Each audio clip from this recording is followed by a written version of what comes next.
आज जो पढ़ना था वो हमने पढ़ना था मल्टी वैल्यूड और many valued function and branch point. तो सबसे पहले हम देख लेते हैं कि हमारे पास जो मल्टी वैल्यूड फंक्शन होते हैं वो एक्चुअली होते क्या हैं। मल्टी वैल्यूड फंक्शन आपके पास वो फंक्शन होते हैं जिसमें आप एक इनपुट देंगे और आपके पास मैनी इनपुट्स आए। यानी अगर आपने वन इनपुट दिया और उसके अकॉर्डिंगली आपके पास वन इनपुट के बजाय बहुत से आउटपुट आए, तो ऐसे फंक्शन को हम कहते हैं मल्टी वैल्यूड फंक्शन। वो हम देख भी लेंगे कि हमारे पास किस तरह के होंगे। जैसे आप यहाँ पे देखें, आपके पास अगर z को हम कैसे लिख सकते हैं, z को हम लिख सकते हैं x प्लस आयोटा वाई। और इसी तरह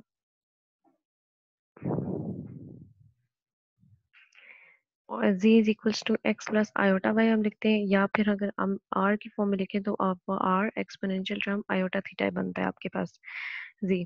यहाँ पे अगर आप z का अगर आप रूट लेंगे z का, तो वो क्या होगा, आपको इस साइड पे भी रूट लेना पड़ेगा।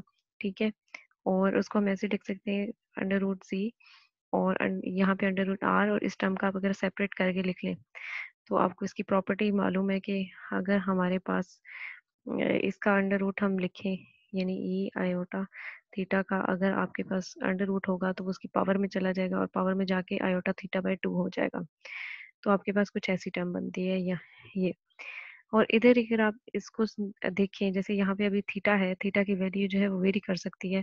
तो अगर थीटा आपके पास जीरो पुट करते हैं आप, थीटा जीरो का मतलब है यहाँ पे जीरो वैल्यू आ जाएगी। एक्सपोनेंशियल टर्म में किसी भी चीज की वैल्यू जब जीरो पुट होती है तो वो क्या हो जाती है, जीरो। जीरो का मतलब है कि ये इस वाली टर्म की वैल्यू क्या आ जाएगी, वन। तो आपके पास अंडर रूट जी की वैल्यू क्या आ जाएगी, अंडर रूट आर। इसी तरह अगर आप लें कि अगर आप थीटा की वैल्यू लेते हैं 2 पाई, 2 पाई लेंगे तो क्या होगा आपके पास, इसी में हम पुट करेंगे। फंक्शन हमारे पास अंडर रूट जी है और जिसकी वैल्यू आपके पास क्या होती है, under root r exponential term iota theta by 2। अब थीटा की वैल्यू यहाँ पे 2 पाई में पुट करनी है, तो 2 पाई में क्या होगा, टू टू से कैंसिल हो जाएगा और यहाँ पे बचेगा आयोटा पाई। और एक्सपोनेंशियल आयोटा पाई की वैल्यू -1 होती है, तो इसकी जगह हम लिख देंगे -1। यहाँ पे आपके पास under root G minus under root R आ जाएगा। ठीक, और यहाँ से आपको पता चल रहा है कि आपके पास यानी थीटा की दो वैल्यू, यानी थीटा जीरो और थीटा 2 पाई आपके पास एक ही सेम लाइन पे लाई कर रहे हैं। अगर आप यहाँ पे एक्सिस पे देखें तो आपको पता है कि इसी एक्सिस पे आपके पास जीरो एंगल भी लाई कर रहा है, इसी एक्सिस पे एक्स एक्सिस पे आपके पास 2 पाई थीटा की वैल्यू 2 पाई लाई कर रही है।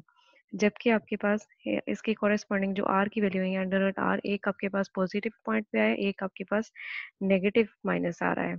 तो ऐसे फंक्शन आपके पास मल्टी वैल्यूड फंक्शन होते हैं। देखिए फंक्शन यहाँ पे भी अंडर रूट जी है, यहाँ पे भी अंडर रूट जी ही फंक्शन है, लेकिन यहाँ पे इनकी एक इनपुट मतलब इनपुट पे आपके पास मैनी वैल्यूड आ रही है। यानी अगर आप देखें जी एक्स एक्सिस जो है, यहाँ पे थीटा इक्वल्स टू जीरो भी एक्स एक्सिस पे लाई कर रहा है और थीटा इक्वल्स टू 2 पाई भी इसी एक्सिस पे लाई कर रहा है। लेकिन इसके कॉरेस्पॉन्डिंग जो वैल्यूज आ रही हैं अंडर रूट आर और अंडर रूट माइनस आर, वो एक डिफरेंट पॉइंट्स पे आ रही हैं। तो ऐसे फंक्शंस को हम क्या कहते हैं, मल्टी वैल्यूड फंक्शन। अब इसमें आपके पास जो मल्टी वैल्यूड फंक्शन होते हैं वो किस किस्म के होते हैं, जिसमें अंडर रूट जी भी हो सकता है, जिसमें लॉग अंडर रूट जी भी हो सकता है। ठीक है, और या फिर अंडर रूट के अंदर जैसे जी माइनस ए, जी माइनस बी, इस तरह की वैल्यूज हो। तो ऐसे फंक्शंस जो होते हैं वो आपके पास मल्टी वैल्यूड फंक्शन होते हैं। और इनको सॉल्व कैसे करेंगे, इनके लिए एक टर्म होती है आपके पास ब्रांच पॉइंट। तो सबसे पहले आपने क्या करना है, जब आपके पास किसी भी फंक्शन में मल्टी वैल्यूड फंक्शन हो और उसको इंटीग्रेट करना हो, तो उसके लिए सबसे पहले आप फाइंड करेंगे ब्रांच पॉइंट।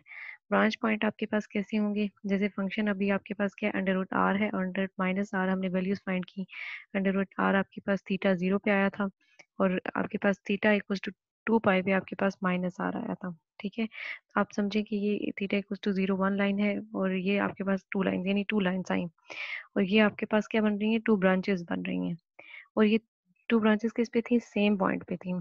हम चाहते हैं कि हम इनको क्या करें, कि इनको सेपरेट करें, इन दोनों को इस लाइन से हम इनको इस लाइन को एक्सक्लूड करना चाहते हैं। ठीक है, so for F C at 1.2 line values अगर, यानी एक फंक्शन के लिए हमारे पास 2 लाइन्स बन रही हैं, to solve integration F C we needed 1 value for 1 point.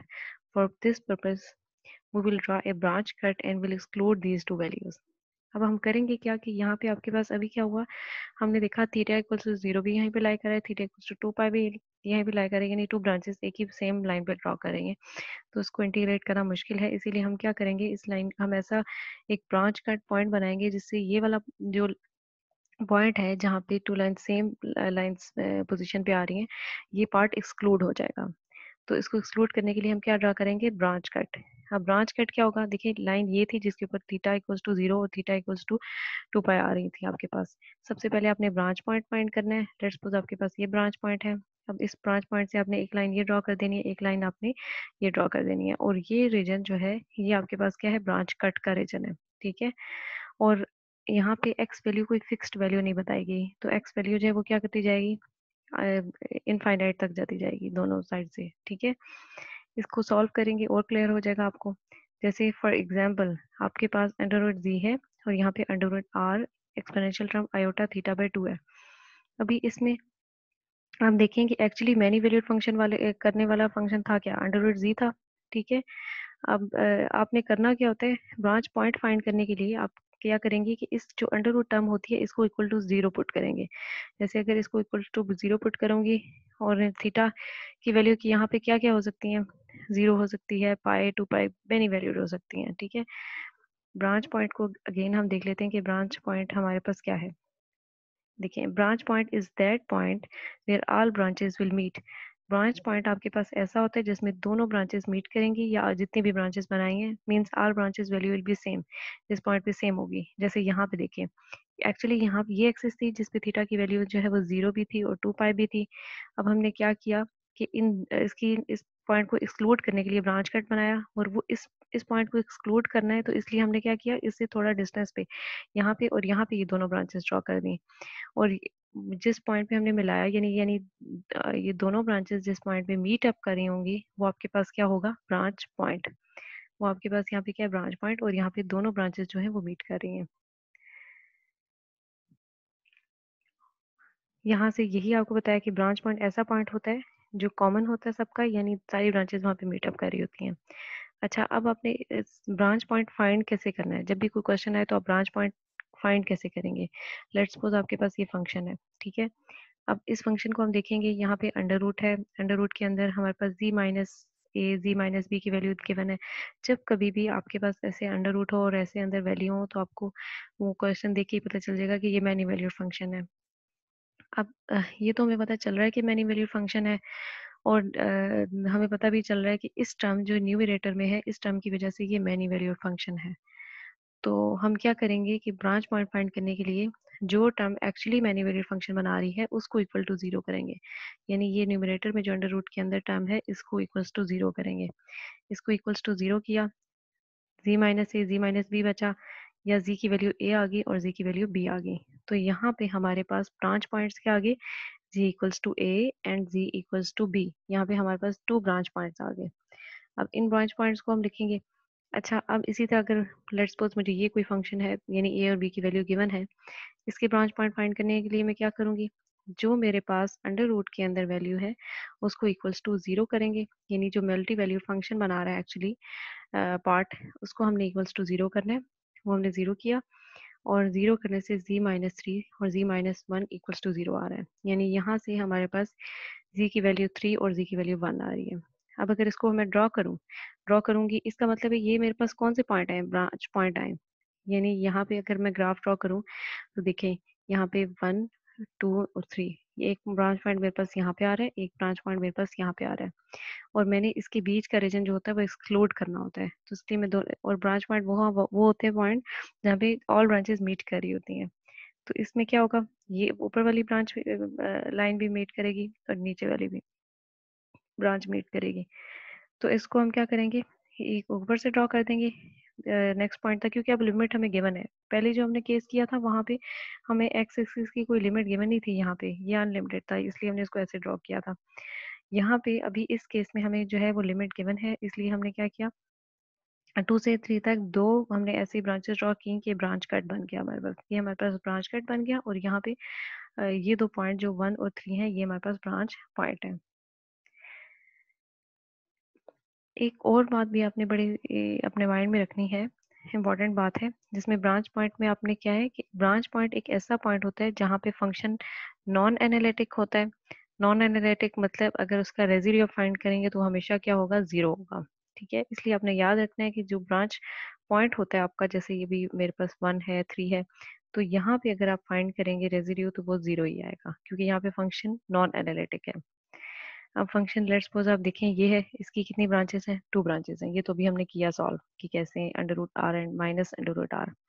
इसी तरह आपके पास फंक्शन log z भी हो सकता है। अब log z अगर आप फंक्शन लेंगे तो उसको अगर सॉल्व करेंगे तो उसकी इनफाइनाइट ब्रांचेस आएंगी। तो आपने इसकी एक ब्रांच चूज करनी होती है सॉल्व करने के लिए इंटीग्रल, जिसे हम कहते हैं प्रिंसिपल ब्रांच।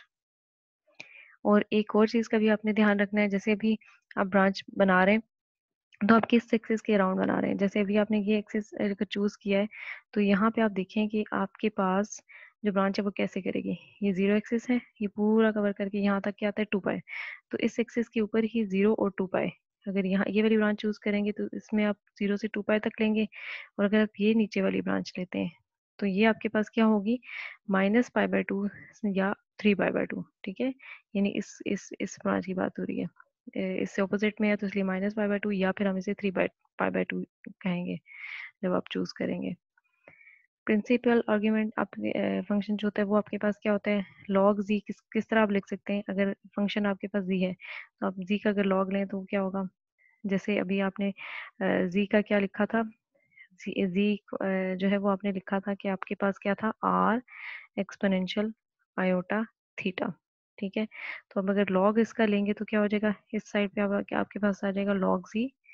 यहाँ पे log की प्रॉपर्टी लगेगी तो उसको ऐड कर लेंगे, log r प्लस यहाँ पे आपके पास आ जाएगा log, और ये एक्सपोनेंशियल आयोटा थीटा टर्म आ रही है। ठीक है, और यहाँ से आप देखेंगे कि log और एक्सपोनेंशियल टर्म एक दूसरे को कैंसिल कर देते हैं, पीछे आपके पास ये टर्म बन जाती है log r plus iota theta. ठीक है, तो ये आपके पास आ जाएगी टर्म। ये इस टर्म को आपने लिख लेना है। अब अल्फा अगर आप फाइंड करें तो वो क्या होता है आपके पास, tan इनवर्स y/x होता है। और ये एंगल आपको पता होगा, अगर फर्स्ट क्वाड्रेंट में अल्फा एंगल थीटा है तो आप इसे लिखेंगे अल्फा, और अगर यहाँ पे है तो थीटा π/2 होगा। यहाँ इस सेकंड क्वाड्रेंट में ला रहा है कर रहा है तो आप अल्फा माइनस पाई लिखेंगे, और अगर थर्ड में है तो पाई माइनस अल्फा होगा, सॉरी यहाँ पे अल्फा प्लस पाई हो जाएगा, और यहाँ पे आपके पास थीटा जो है वो माइनस अल्फा हो जाएगा। ये हम यूज करेंगे क्वेश्चंस में तो आपको वहां से ज्यादा अच्छे से इसका आइडिया हो जाएगा।